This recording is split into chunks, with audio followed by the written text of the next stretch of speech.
lovely people. Welcome to part 2 of my August reading wrap-up. Sophie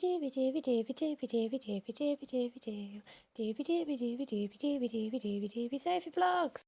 I kept up the August reading steam. I think maybe I'm becoming solar powered. I don't know what this means for the winter reading. But I had a very productive reading month and I'm just going to chat you through everything that I read. I'll start with the book that I listened to, and that is Time Come by Linton Kwesi Johnson, which is narrated by the author. I'm really glad I listened to this on audiobook. I feel like the narration was really great. It was lovely to hear Linton Kwesi Johnson delivering it himself. He has a real rhythm to the way he talks. He is a poet and musician, but this is a selection of his prose writings, and it is split into sort of topics. So the first section is all about reggae music, which was really interesting because I don't really know that much reggae music, so I feel like I learned a lot of reggae history through these reviews and things that he was writing in newspapers at the time. My other favourite section was weirdly the obituary section, because it introduced me to a lot of really important Jamaican figures, and I feel like through learning their life stories I really got an insight into Jamaican history in a way that was much broader, the impact that they had upon a much broader aspect, but also being rooted in that personal thing of themselves and their achievements. To be honest with you, I listened to this because I saw Olivia Savannah at Olivia's Catastrophe review it not that long ago, and she really recommended the audiobook, and I would agree. I think the audiobook worked really, really well. To talk about 2 more books that I read as a result of my trying the first chapter of books video,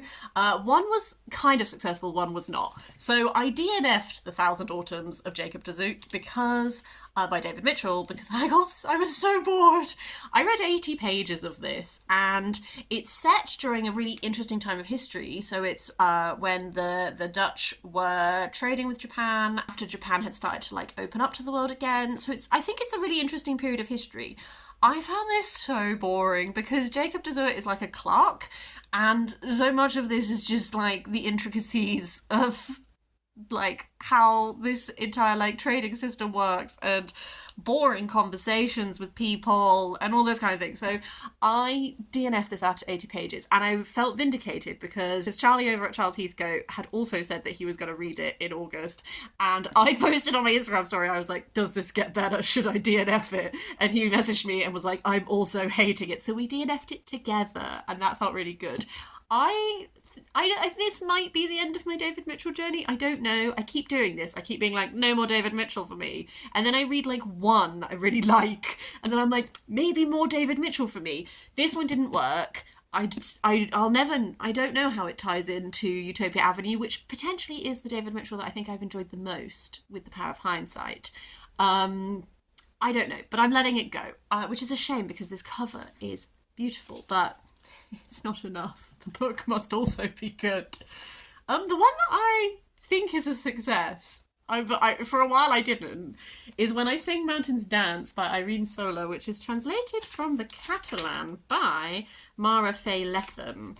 The first chapter of this really captured me. It is sort of narrated by the voice of the weather as a guy is struck by lightning and dies. Then the rest of this sort of explores this little remote community in the mountain where this man lived. Every chapter is from a different perspective, and the second perspective in this I did not enjoy. It's from his wife, and I found the language style of her section, I was just like, oh, not really enjoying this. But then because it changes again, even if there was some chapters where I wasn't wholly enjoying them, I knew it would change to something else. So some of the chapters are people whose lives intersect in this community. Some of them are much more abstract. There's a really cool section which is narrated from the point of view of the mountain as the tectonic plates are moving and the mountain is forming. At its best, there are some really cool and innovative perspective choices and style and that kind of thing. At times when I was reading this, when I was struggling, was when I was reading it and I was like, this is an interesting narrative perspective and all that thing, but I was like, but I couldn't tell almost what the point was. It took me a long time to feel like I could grasp what the actual thread of this narrative was. Sometimes it's this is a really interesting, writing excursion, but I lacked the heart. To be honest with you, I still wasn't sure about it until quite far through. The final chapter of this really worked for me.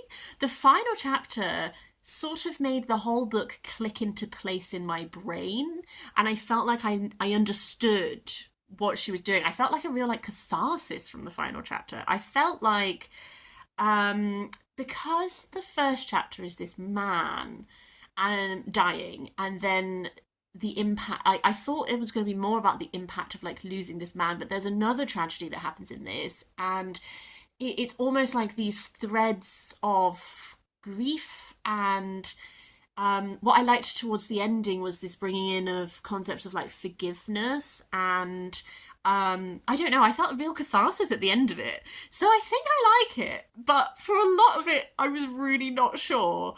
I might reread it in the future, potentially. So I think it's going to be one that sits on the shelves for a bit, and I might come back and reread it. And I wonder if rereading it, sort of knowing how it comes together, might work for me. It's definitely a very abstract book, and it definitely is like a looser sort of that kind of thing. So if you're someone who really likes focus and conciseness and all that, I like it, probably not for you. I've ended up thinking that I do like it. It was a journey, that one, but that's fun. That's why I picked it up, because I was like, ooh, this feels unlike anything I've read. And true, that is correct. The book I ended up really liking much more than I thought I was going to is A Magical Girl Retires by Park Seolyeon, which is illustrated by Kim Sanho and translated by Anton Hur. I didn't think I wasn't going to enjoy this book. It's just, I knew it was very short, and I just thought it was just going to be like a perfectly enjoyable little read. In this world where magical girls are real, they're sort of fighting against climate change, and this is a very short book, so I don't know how much of the sort of setup to tell you, because I don't want to spoil anything, but essentially, like, our main character is drifting, very listless. She's in a lot of credit card debt. She doesn't really know what she's doing with her life. She misses her grandfather, like all this kind of thing. And then she meets someone who is a magical girl who works for the Magical Girl Union, who is like, I've had a vision about you. And then the plot commences. This ended up really taking me. I think what I really connected to about it was there's this element where magical girls are always women, and their powers come about because of like trauma. And I feel like it was making a real commentary on womanhood, specifically being a woman in South Korea, and a lot of common experiences that women have. And then also the aspect to do with like trying to fight climate change and everything. I really enjoyed the way that those aspects were handled in the story. I think potentially if you're much more interested in magical girl genre, you might be disappointed because I haven't experienced a lot of magical girl genre. I would like to. If you have recommendations, please let me know.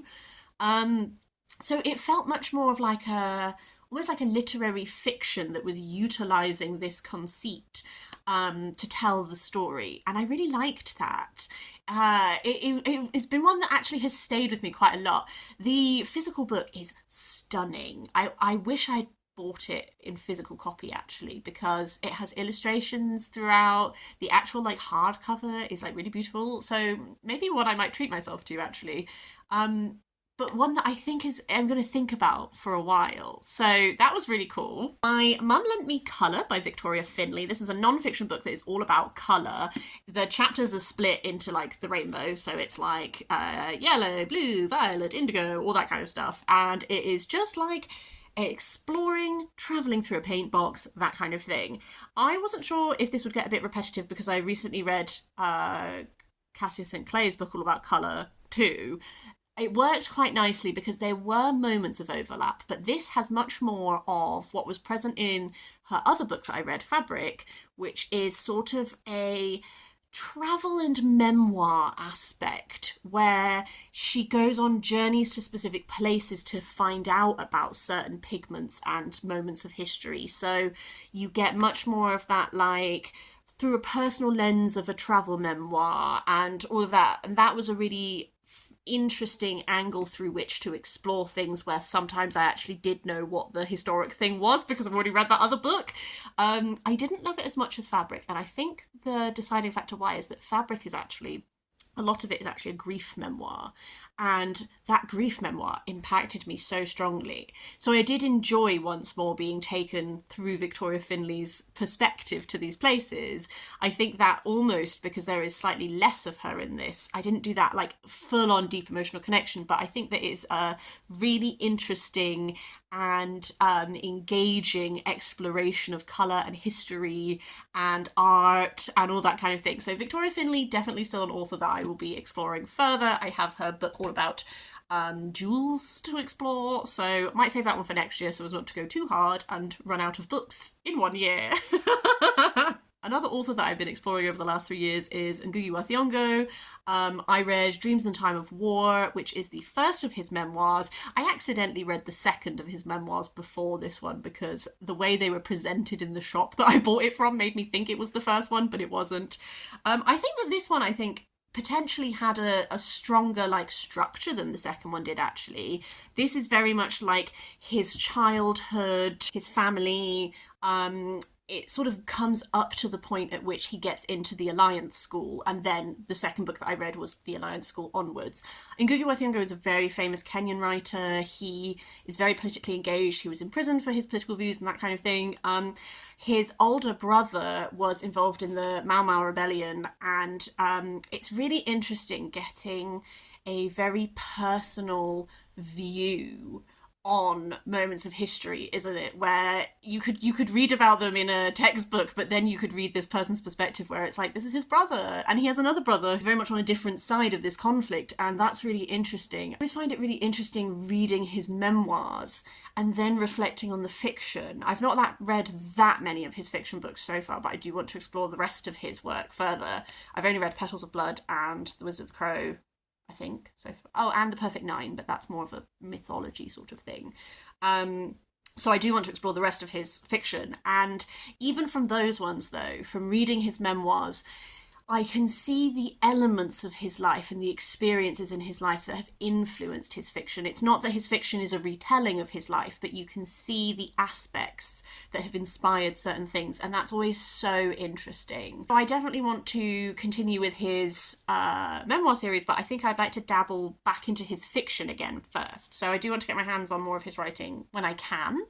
I read Sophocles in the first half of August. I revisited some of the classical world again. This time I read The Satyricon by Petronius, who is a Roman writer.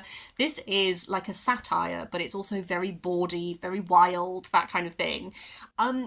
It's also somewhat fragmentary. So from the outset, one of my struggles with this is that sometimes you are like in the narrative is happening, and then there's just chunks missing, and you just have to sort of be like, I will just carry on as if I know what's happened between then and now.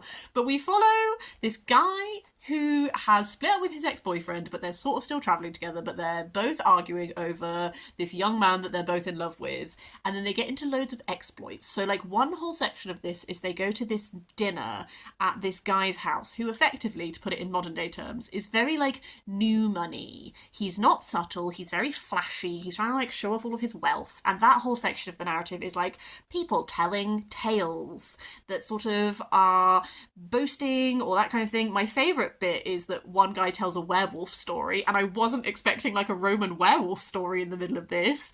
There's another bit where they're like on the run. They're always on the run from the law, but there's another bit when they're on a boat and then they realise they're on a boat with the guy who is the reason that they're on the run, and then they have to try and get out of that escapade.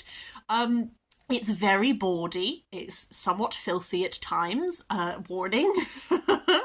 It's certainly unlike anything I've ever read.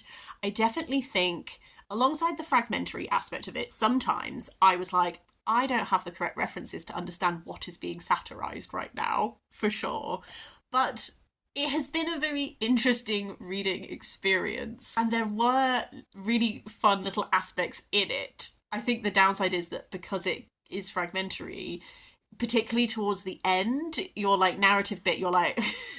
There's a really funny moment where it's like he's hitting on this woman and they're like about to leave together, and then we don't have the text, and then when it comes back it's become apparent that he's been unable to perform and she's really mad at him, and that felt almost comic in what text was missing versus what text we had. So an interesting little dabble into some Roman writing. I'll just talk about 3 books briefly that are all somewhat related to my partner because it was his birthday in August, so he received books and I have been reading them.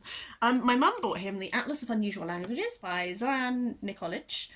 This is an exploration of language, people, and geography. This is a very light book. This is not a linguistic heavy book, I will say. I feel like a lot of the reviews talking about this are disappointed that it's not heavier on the linguistic knowledge.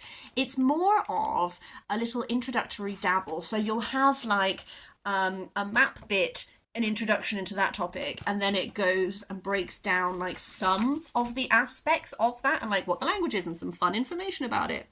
Personally, as someone who is, like, I'm not a linguist, I find languages really interesting, but I don't have, like, a linguistic background. This was a really good little, like, dabbly introduction into things.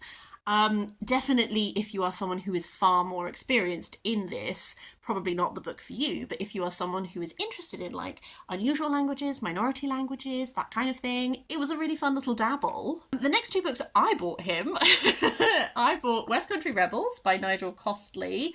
This is a history book all about rebellions in the West Country.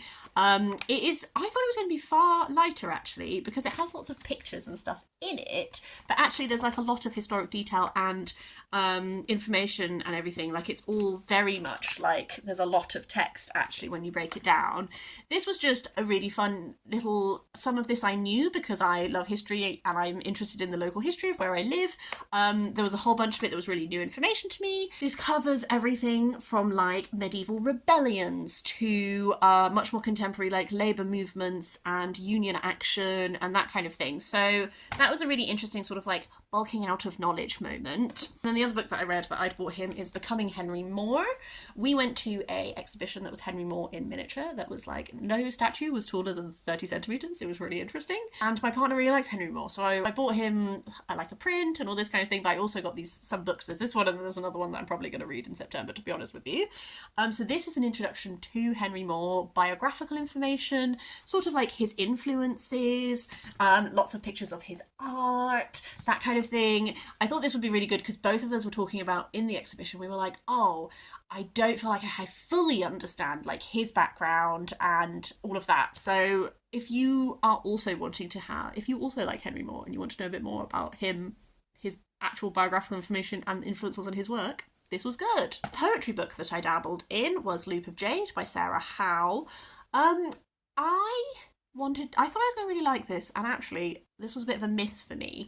Sarah Howe is, she was born in Hong Kong to a Chinese mother and English father, but she grew up in the UK, and this poetry collection, sort of the start of it is, a lot of the poems are like her journeying to Hong Kong, her like return. A lot of this is drawing upon her mother, stories her mother has told her, like her relationship with her mother, their family history, the role of women, all that kind of thing. One of these poems I did like. I felt really optimistic at the start. I think my struggle with this poetry collection, and I'm potentially in the minority, it won the T.S. Eliot Prize, a lot of people love it, I found some of the language choice, it read clunky to me. I don't know. I think I liked what she was saying in the poetry quite a lot of the time, but the way that she said it didn't wholly work for me. I wonder if I have an example. Can I find you just a little tiny bit? Okay, I'll try this. So, this is called Pythagoras' Curtain. Nightly trapped in the nearly invisible sweet hibiscus, cicadas somehow never seen cadenza the acousmatic dusk. Concealed strings, their chitinous glissandi, stir up every treeless gap. It is kind of nice to say, but I find some of the word choices like obfuscating the point. I don't know. I just really struggled as it went on with the language being used. I felt like it got in the way of me connecting with the poetry. Poetry is so personal though. Poetry, more than any other writing, I feel, is like a case of like heart and soul. And sometimes like I feel like this is very well crafted. You know, you read something and you're like, I feel like you have a lot of skill. It doesn't connect in me. So I don't think it's bad. I think that it's not poetry in a style that works with me. Towards the end of the month was when I read this and DNF to David Mitchell. And so I felt like I needed to just like do some fun. So I read She Drives Me Crazy by Kelly Quindlen. Sorry, I write down all of my things throughout the month so I don't forget them, which means I keep having to look down every time I'm telling you the name of a book. This is a cute YA romance that is, I've already forgotten everyone's names, I'm so sorry. Our main character is she's a red-headed basketball player, and it's sort of like a enemies to lovers fake dating kind of thing, because her love interest ends up being this Indian American cheerleader, and the basketball player, her girlfriend broke up with her. All of her friends are not very sympathetic because they don't like her ex-girlfriend. They think she's horrible, but she's still hung up on her. And this cheerleader accidentally end up pranging cars, and then they're forced to lift share into school together. The kudos of associating with the popular girl sort of rubs off on our redhead. They end up in this contrivance of fake dating. There's motivations for both of them. They fake date. Huzzah. I wanted to read it because one of my favourite chick flicks from when I was younger is Drive Me Crazy, starring Melissa Joan Hart from the 90s. That one's named after the Britney Spears song. This one's named after the She Drives Me Crazy song. So different songs, but like a similar concept. This was really fun. I read it in 2 days and I had a really fun time doing so. I don't read that many like YA things anymore because I'm 31. I'm not in school. But it was enjoyable. It was fun. Thinking about it afterwards, I feel like the strength was there was a lot of really cute like world building. Like they live in this town that's like obsessed with Christmas. A lot of the supporting characters are really cute and they have like really defined personalities that like play off really well. The main character is the most annoying person in the book for me because she's just she has a lot of anger and a lot of that. And so I felt like sometimes her reactions were disproportionate. And I feel like it's supposed to be. You're supposed to be feeling that because like she's grieving this relationship and all that kind of thing. I think it's just funny because her love interest, the cheerleader, is such a more compelling person that sometimes it's frustrating to be in her head and not the other characters.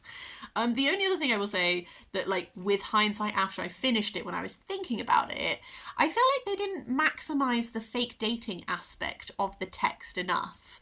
Like, time just passes, but you never see them. Like, one thing I like about Drive Me Crazy is there is a reason they are fake dating, and it's like set out. It's like, okay, we are doing this fake, we're going on this date for this purpose, and then you see that date and you see how that goes, and then they go on this other date for this purpose, and there's like a trade-off between the two of them, and like there's a reason for all the things they're doing, and I like that.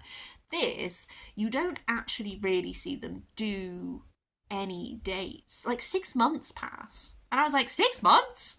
Goodness, I don't know. So that is like my in the cold harsh light of day moment. I read it, I want to say 2 days, maybe 24 hours. So it didn't bother me while I was reading it. I was having a good fun time. It's just then you think about things afterwards and you're like, oh yeah, like, did you make the most of that? I don't know if you did. Another non-fiction book I read is Shalimar, A Story of Place and Migration by Davina Quinlivan. This is a memoir. Effectively, this sort of orbits around the author's grief at her father was diagnosed with cancer and passed away. She's exploring lots of threads. So that's almost like the central point that we sort of go around.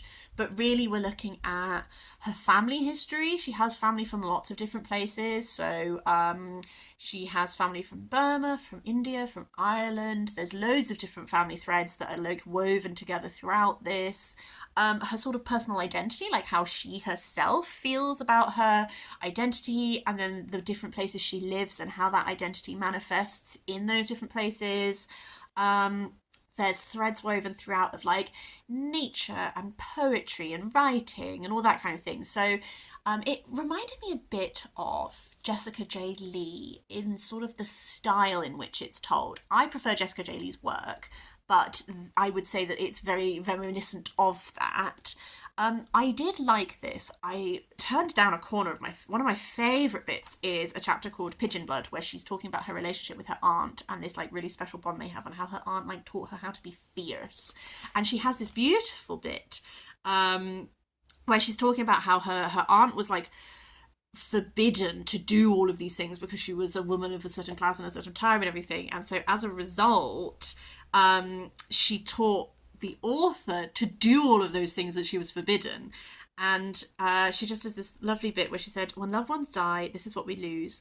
Not the things we said to each other, but the ghosts of the things which encircled language, the spaces of contact in between the words. Here, too, language is in exile. Language is adrift and loosened from the three sandbanks of country, continent, and nationhood. That relationship I found so compelling. I think where this fell down a little bit for me is for my own personal tastes. It was a little bit too directionless. I wanted there to be more of a drive, a point, a thread, however you want to say it. Really, a lot of these chapters could be read. Maybe I should have read it spaced out more. I was on a bus journey when I was reading this, so this was like the only thing I had to read. So I was just sort of like reading it all. I kind of wish I dipped in and out over a longer period of time, because I think maybe that directionless aspect wouldn't have I wouldn't have felt it as much if I was just dabbling. Whereas because I was just like, I'm on this bus. This is my entertainment. Maybe I lacked that. It lacked that drive, or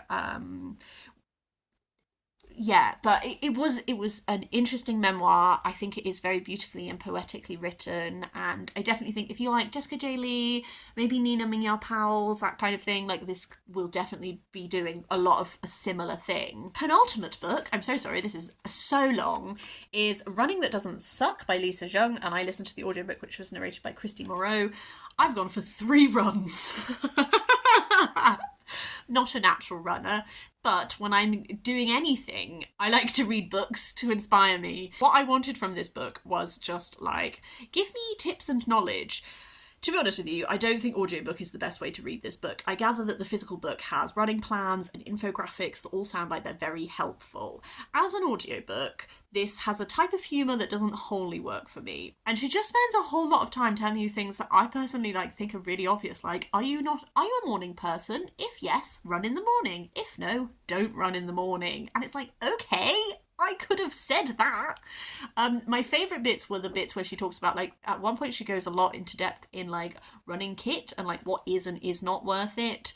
That kind of, like, those practical things were really helpful. She just spends, like, a lot of time making, like, the same jokes about you hating running and all that kind of thing. And I was like, I don't hate running. I just, if I'm going to do it, want to know more about it. So maybe that's on me. Because the title is straight up. I don't know.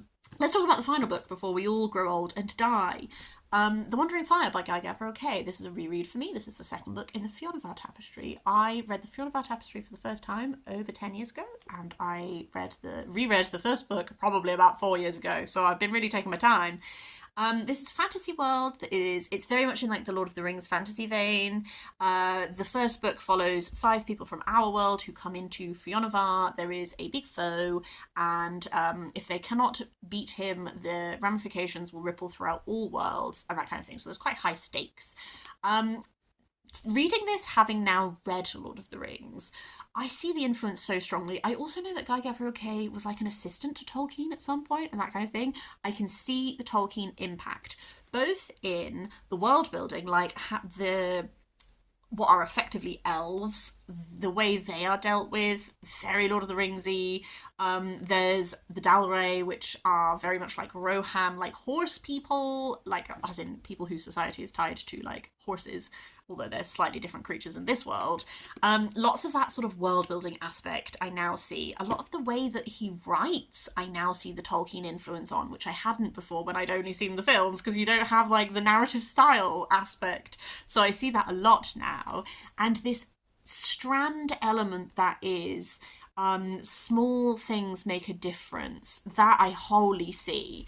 What my favourite aspect of this is I love how the Arthurian myth is handled, and it starts to be handled in this book, and it will continue to be handled in the third book, and I'm really excited to see that. I originally rated this 5 stars when I read it, because when I read the series for the first time, I was obsessed. This time this is a 4 stars for me, because I definitely feel the second book aspect. However, there are some real plot threads in this that hit me so hard, but there are others where I feel like the stretch of time and that kind of thing. So I'm very excited to read the third book and finish it off, and then I'll probably talk a bit more in depth about my thoughts on the series as a whole after I've like finished it off. I entirely forgot Kevin. I've spent the whole book being like, what happens to Kevin? And now I remember. So yes, an interesting read. I know Guy Gavriel K is not for everyone. I don't necessarily always like how he writes women. There is a big sexual assault thing that happens in the first book, the ramifications of which really carry over into this book, and I'm not sure how necessary that is. Like, God forbid a woman exists in a fantasy world and isn't sexually assaulted, you know? But I am enjoying rereading it. I do like how he writes, even though I now realise how much of that is like Tolkien style. So yes, anyway, this has been a mammoth video. I would love to hear your thoughts on any of these books. If you have read them, please do leave me a comment down below. Let me know what you read in August. Do you have any highlights, anything you'd like to recommend? But yes, otherwise, I hope you're having a really, really lovely day. I will see you next time for something different.